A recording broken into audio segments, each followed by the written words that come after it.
অবসর নিতে যাচ্ছেন মাহমুদুল্লাহ রিয়াদ। সম্প্রতি আন্তর্জাতিক ক্রিকেট টি-20 ও টেস্ট থেকে অবসরের ঘোষণা দিয়েছেন সাকিব আল হাসান।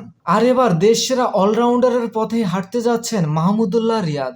শুক্রবার ৮ অক্টোবর এমনই ইঙ্গিত দিয়েছেন টাইগার দলপতি নাজমুল হোসেন শান্ত।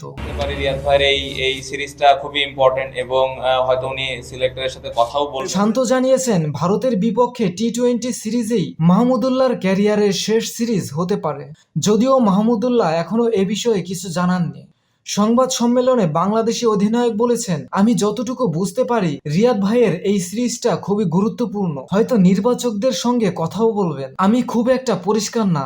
অবশ্যই নির্বাচক ও বোর্ডের সঙ্গে যোগাযোগ হবে। তবে সম্প্রতি পারফরমেন্স বিবেচনা করলে মাহমুদুল্লাহর পক্ষে থাকছে না পরিসংখ্যান। সর্বোচ্চ 9টি টি-20 ম্যাচে সর্বোচ্চ 25 রানের বেশি করতে পারেননি তিনি। আর তাই পারফরমেন্স ভালো না হওয়ার পরেও শামীম হোসেন পাটোয়ারিকে দলে না নিয়ে 38 বছর বয়সী অলরাউন্ডারকে কেন নেওয়া হয়েছে, এই নিয়ে প্রশ্ন উঠেছে সংবাদ সম্মেলনে।